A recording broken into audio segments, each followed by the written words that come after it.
شهر رمضان الذي أنزل فيه القرآن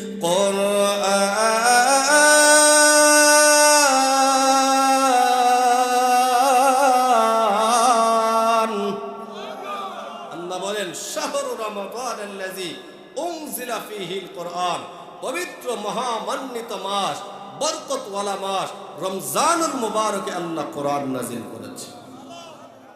কোন রাত্রিতে? আল্লাহ বলেন ইন্না আনজালনাহু ফী লাইলাতিল কদর। আল্লাহ বলেন নিশ্চয়ই আমি আল্লাহ লাইলাতুল কদরে কোরআন নাযিল করেছি। দুইটা স্তর পাইলেন, এক হলো লৌহে মাহফুজ, দ্বিতীয় স্তর হলো বাইতুল ইজ্জত, অর্থাৎ রমজানুল মুবারক মাসে শবে কদরের রাত্রিতে।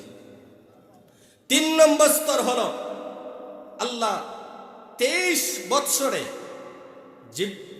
জিবরাইল আলাইহিস সালাতু সালামের মাধ্যমে এক আয়াত, 2 আয়াত, এক সূরা, লম্বা আয়াত, লম্বা সূরার মাধ্যমে গোটা 23 বৎসরে আল্লাহ তাআলা জিবরাইলের মাধ্যমে তার নবীজির কাছে কোরআন নাযিল করেছে। এটা আল্লাহ নিজে বলেন নাযালা বিহির রূহুল আমিন।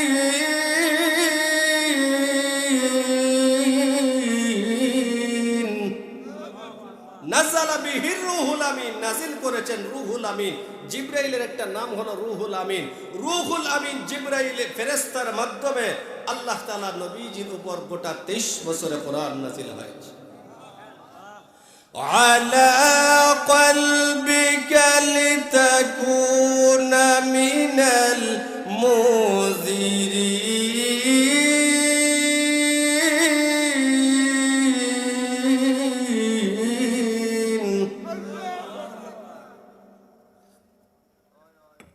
আলা কলবিকা আয় কলবে মুহাম্মদুর রাসূলুল্লাহ সাল্লাল্লাহু আলাইহি। জিবরাইলের মাধ্যমে আল্লাহ তাআলা কয় বছরে কোরআন নাযিল করেছেন? 23 বছর। 23 বছরে আল্লাহ তাআলা কোরআন নাযিল করেছেন। নবীজি এই কোরআন নাযিল হয়েছে নবীজি সাল্লাল্লাহু আলাইহি ওয়াসাল্লামের জবান দ্বারা। যখন তিনি কোরআন তেলাওয়াত করতেন, কাফিররা দলে দলে কালমা পড়ে মুসলমান হইত। সুবহানাল্লাহ। বাড়িতে কি কই কইবা? রাসূল সাল্লাল্লাহু আলাইহি সাল্লামের কোরআন তেলাওয়াত শুনে কাফিররা মুসলমান হইত। আর আমরা অনেক সময় কোরআন তেলাওয়াত ভালো লাগে না।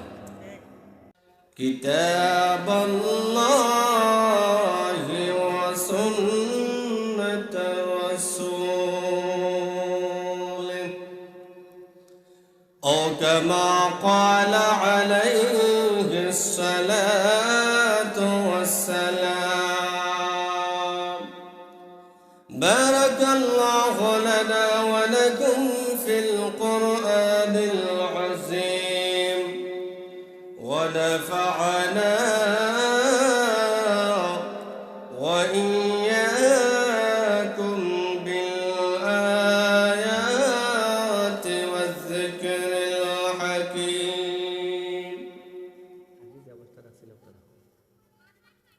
সকলে মহব্বতে একটু দুরূদ শরীফ পড়ি।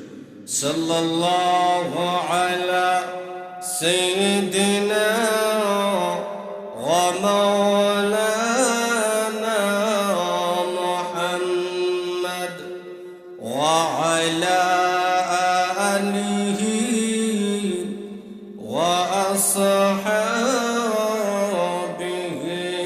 ওয়া সাল্লাম। সাল্লাল্লাহু আলা সাইয়্যিদিনা ওয়া মাওলানা মুহাম্মদ ওয়া আলা আলিহি ওয়া আসহাবিহি ওয়া সাল্লাম। বালাগাল উলা بكماله كشف الدجى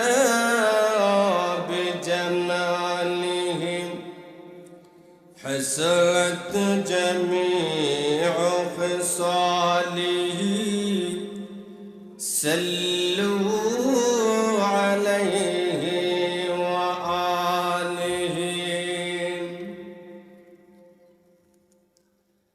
مولا مرأى قمر رحمتك نبی ہے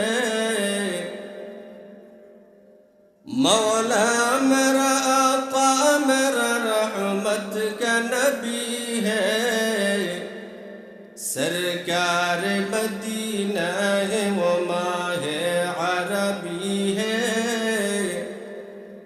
سرکار مدینہ ہے وہ ماہ عربی ہے زلفت میں ملے کس کو وہ عالی نسبی ہے زلفت میں ملے کس کو وہ عالی نسبی ہے تو فخر رسول ہاشمی و مطلبی ہے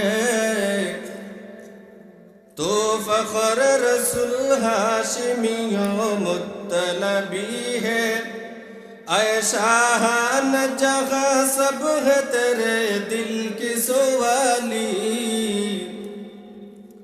اے شاہان جہاں سب ہے تیرے دل کی سوالی او دل نہیں جو دل ہے تیرے عشق سے خالی او دل نہیں جو دل ہے تیرے عشق سے خالی لا الہ الا اللہ لا الہ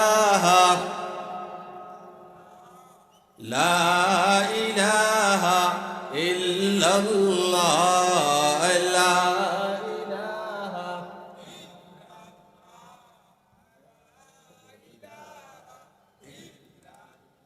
سبحان اللہ والحمد للہ لا الہ الا اللہ سبحان اللہ والحمد للہ لا الہ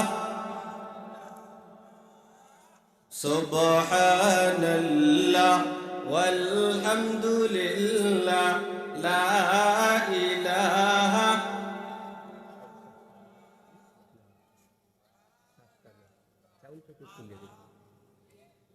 لا الہ الا اللہ لا الہ الا اللہ لا الہ الا اللہ محمد رسول اللہ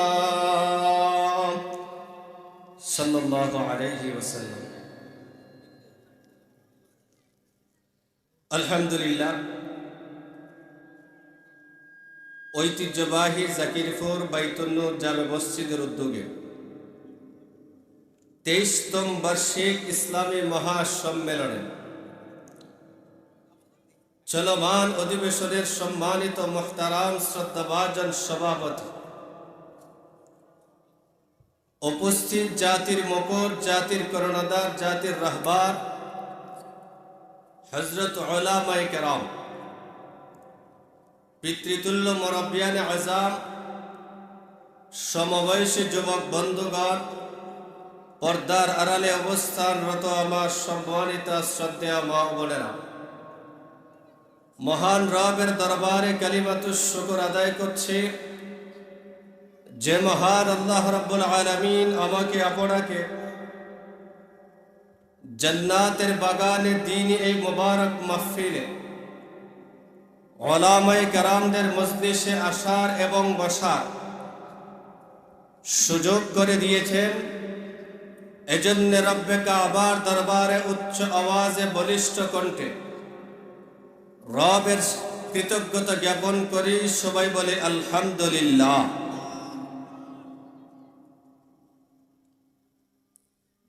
প্রিয় হাজিরিন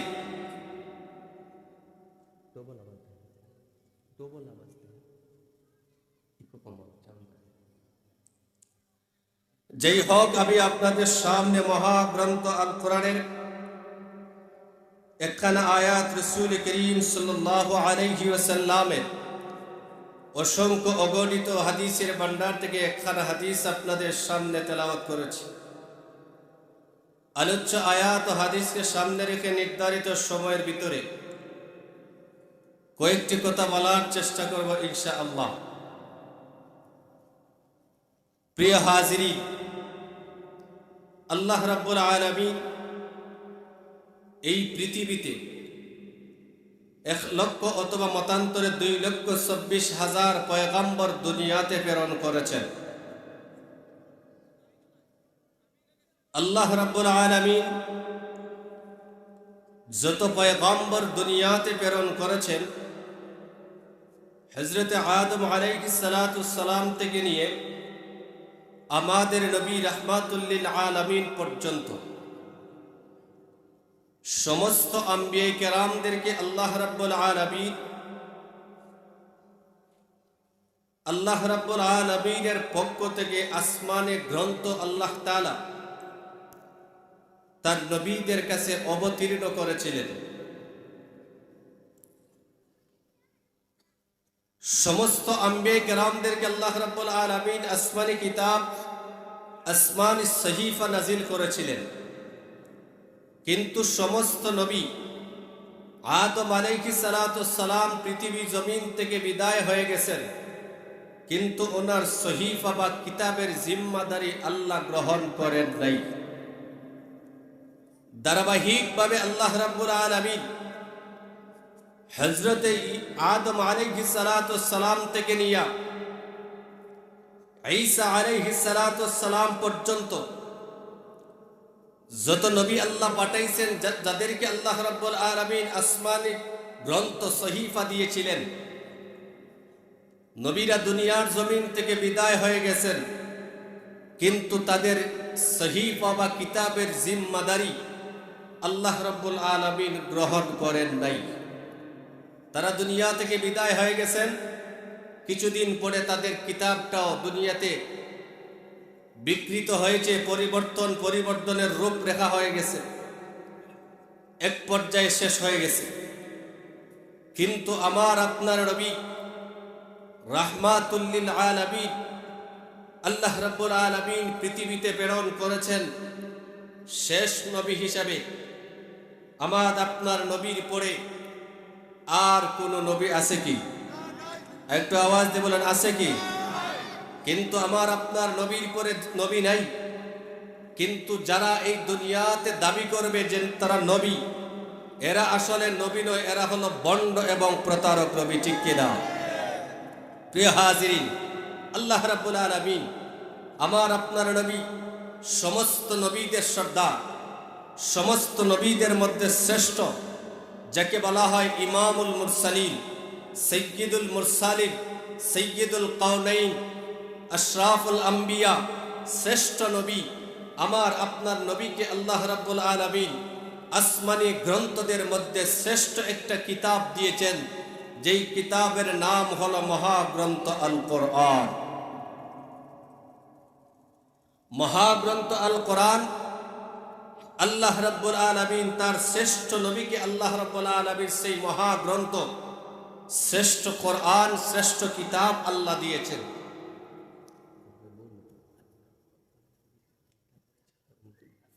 এজন্য আসল আল্লাহ রাব্বুল আলামিন নবীজি সাল্লাল্লাহু আলাইহি ওয়াসাল্লামকে বলেন, হে নবী,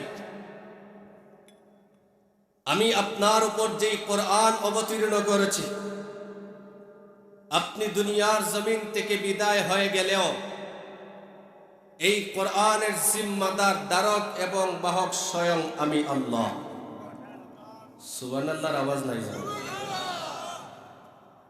এখনো যদি মাগরিবের সময় আমরা ঘুমাইও, এখনো তো সারা রাত রইল, আর এখনো অনেক বড় বড় ওলামায়ে কেরাম আছে।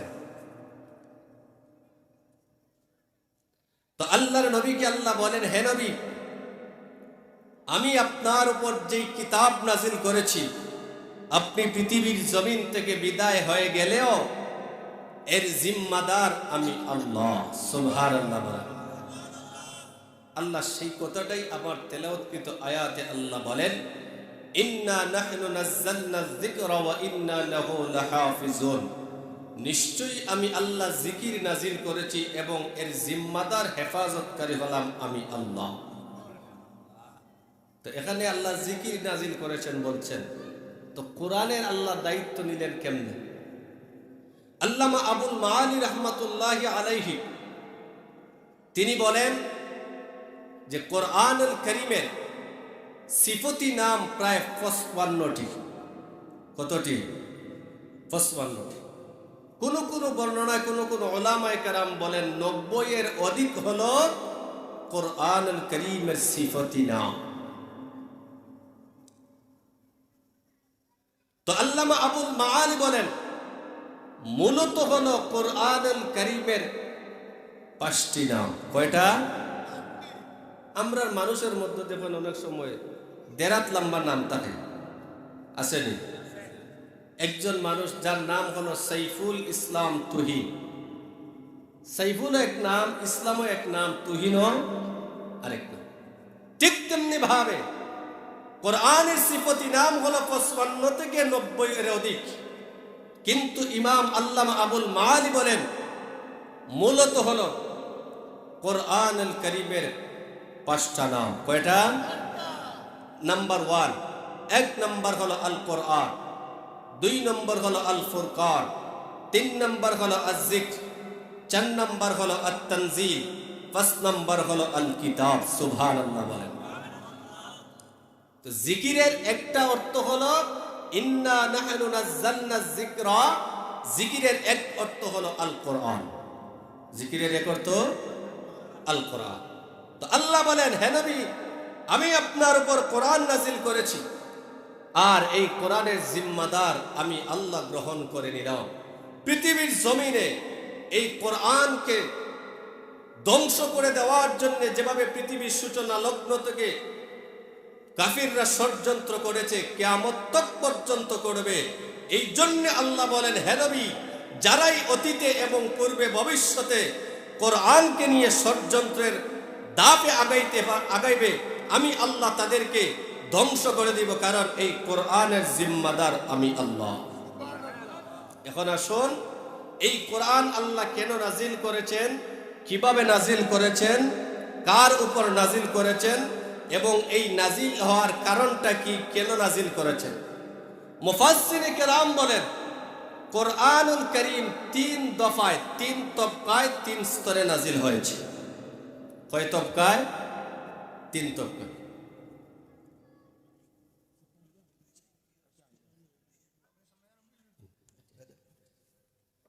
এজন্য আসুন, কোরআন 3 তবকায়, 3 স্তরে নাজিল হয়েছে। কয়টা স্তরে? একটু আওয়াজ দিন। কয়টা স্তরে জানার দরকার আছে তো? যেহেতু বিষয়টা আমাদের দেওয়া হয়েছে, আমি বিষয়টার দিকেই আপনাদেরকে নিয়ে যাব।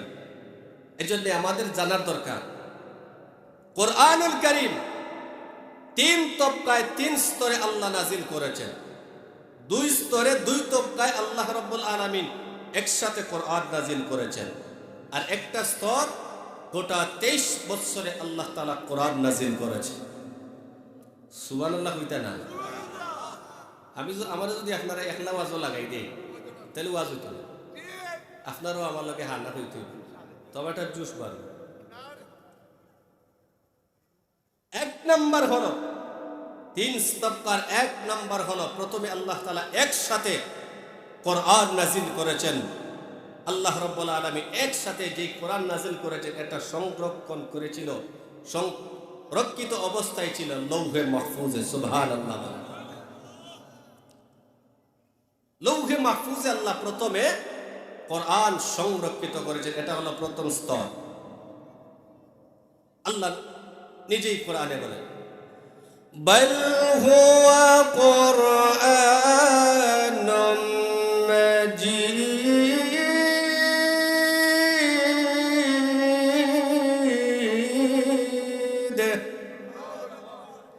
ফি লাওহিম মাহফুজ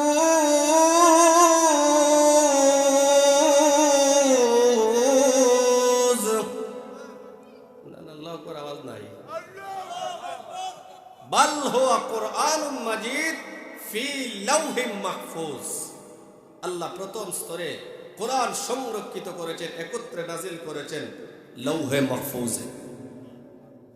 2 নম্বর বাইতুল ইজ্জতে, অর্থাৎ শবে কদরের রাত্রিতে রমজানুল মুবারক মাসে। সুবহানাল্লাহর আওয়াজ নাই? আপনারা সুবহানাল্লাহর আওয়াজে বোঝা যায় যে বাদো মাসে মনে হয় আল্লাহ কোরআন নাযিল করছে।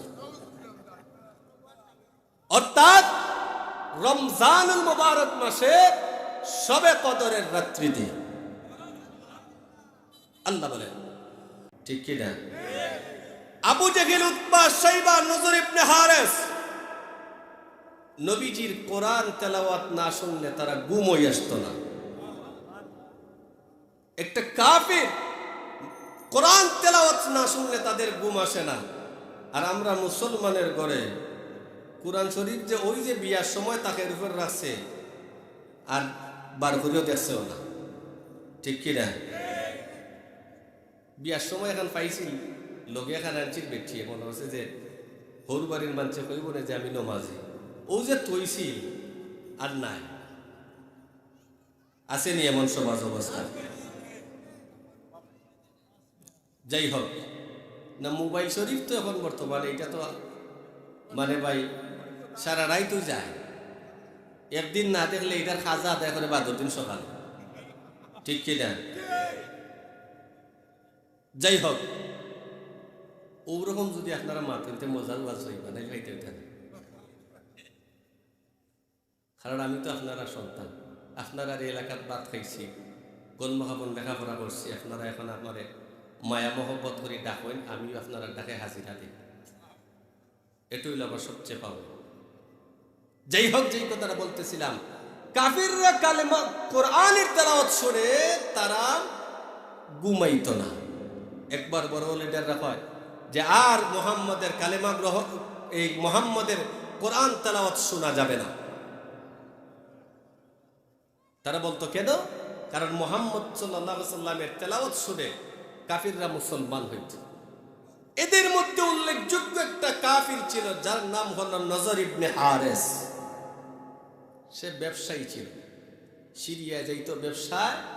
ওই দিকে রাসূল সাল্লাল্লাহু আলাইহি সাল্লামের তেলাওয়াত শুনে কাফিররা যখন মুসলমান হইতো, তো নজর ইবনে হারেস কয়, মুহাম্মদের তেলাওয়াতে যদি মুসলমান হয় তাহলে তো আমাদের ধর্ম আর টিকবেও না, আমাদের ধর্ম আর টিকবেও না। এখন কি করা যায় বিকল্প ভাবে? তো সে আসার সময় গায়িকা নিয়ে আসলো, যেভাবে আমরা বাংলাদেশে মমতাজাফা ফাটিয়া যা গান গাই, গানের সূচনাই তখন তুলে ছিল। গান এই জন্য তারা নর্তকী আনতো, যাতে নর্তকীদের যুবকেরা যাতে গানের মধ্যে তাদের মন দেয়, কোরআন থেকে দূরে থাকে। নাউজুবিল্লাহ। কিন্তু আল্লাহ রাব্বুল আলামিন এমন জাদু আল্লাহর নবীর কণ্ঠে দিয়েছেন, যেই তেলাওয়াত শুনে সঙ্গে সঙ্গে কালমা পড়ে মুসলমান হয়। নারায়ে তাকবীর দিবে পড়ে। এজন্য ভাই, আল্লাহ রাব্বুল আলামিন নজর ইবনে হারেস কোরআন থেকে দূরে থাকার জন্য সে গায়কের মানে গানের আয়োজন করত, হট্টগোল সৃষ্টি করত। এই কথাটা আমার না, আল্লাহ নিজে বলে, وقال الذين كفروا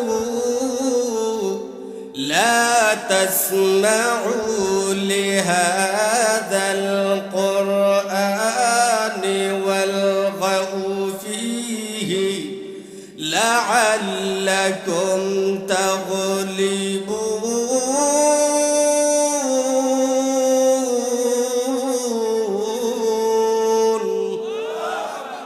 وقال الذين كفروا কাফিররা বলে লা তাসমাউ লিহাযাল কোরআন, কোরআন শ্রবণ করা যাবে না। নাউযুবিল্লাহ।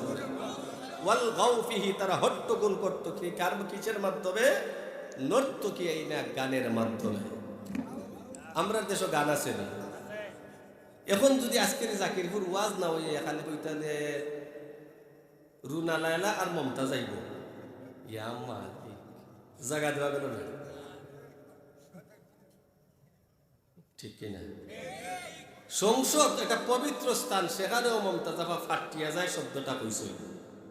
আমরা গানের লাগি পাগল।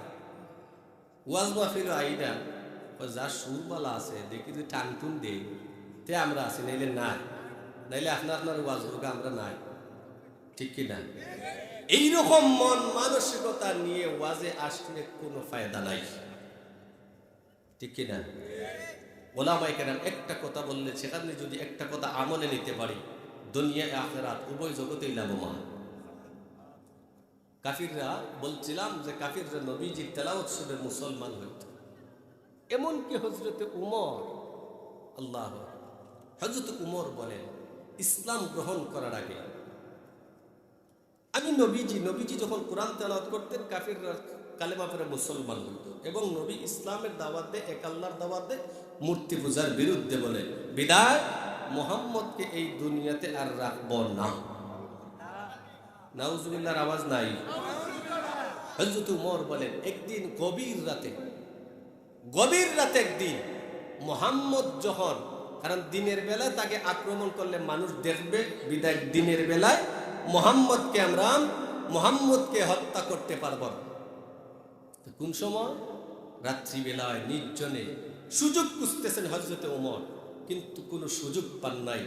একদিন হযরত ওমর বলেন গভীর রজনীতে হযরত রাসূল করিম সাল্লাল্লাহু আলাইহি সাল্লাম ঘর থেকে বের হলেন, আমি অপলক দৃষ্টিতে তাকাইয়া রইলাম, আমিও বিশ্বনবীর পিছনে পিছনে এমন ভাবে হাঁটতেছি যাতে বিশ্বনবী টের না পান পিছন দিকে একজন মানুষ আছে। নবীজি, হযরত উমর বলেন নবীজি যখন বাইতুল্লাহর ঘর অতিক্রম করলেন, আমি বাইতুল্লাহর আড়ালে দাঁড়িয়ে রয়ে গেলাম। এমনি দেখি নবীজি নামাজের মধ্যে দাঁড়াইলেন। সুবহানাল্লাহ না? কোন সময়? তাহাজ্জুদের সময়, গভীর রজনীতে। আর আমরা ফজরও যাই মোবাইল টিপাইতে, ঠিক কিনা? এরপরে মোবাইল দেখা শেষ হয় না, টিভি দেখা শেষ হয় না। হযরত উমর বলেন নবীজি যখন নামাজে দাঁড়াইলেন, গুনগুন করে তিনি কোরআন তেলাওয়াত করতেছেন। নবীজির শ্রুতি মধুর কণ্ঠ, এত মজা আল্লাহ রাসূলের জবান মুবারকে দিয়েছেন। হযরত উমর বলেন যে সুন্দর আকারে ছন্দ মিলাইয়া বিশ্বনবী কোরআন তেলাওয়াত করতেছেন, উমর বলেন তাহলে যে মানুষেরা বলে, মক্কার মানুষেরা যে বলে মুহাম্মদ কবি না হইলে এমন কথা ছন্দ মিলাইয়া বলতে পারে কেমনে? হযরত উমর বলেন আমি এই কথাটা বাইতুল্লাহর আড়াল থেকে মনে মনে বলতেছি, ওইদিকে নবীজি নামাজের মধ্যে দণ্ডায়মান। এমনি তিনি, হযরত উমর বলেন এমনি আমি দেখি বিশ্বনবী রাহমাতুল লিল আলামিন কোরআন তেলাওয়াত করেন। ইন্নাহু লাকাওলু রাসূলিন কারীম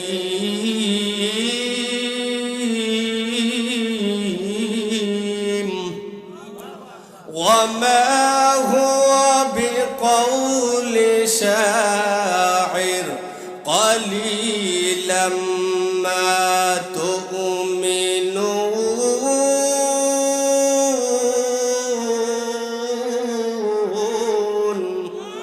আরেকটু আওয়াজ দিয়ে বলুন না আল্লাহু আকবার।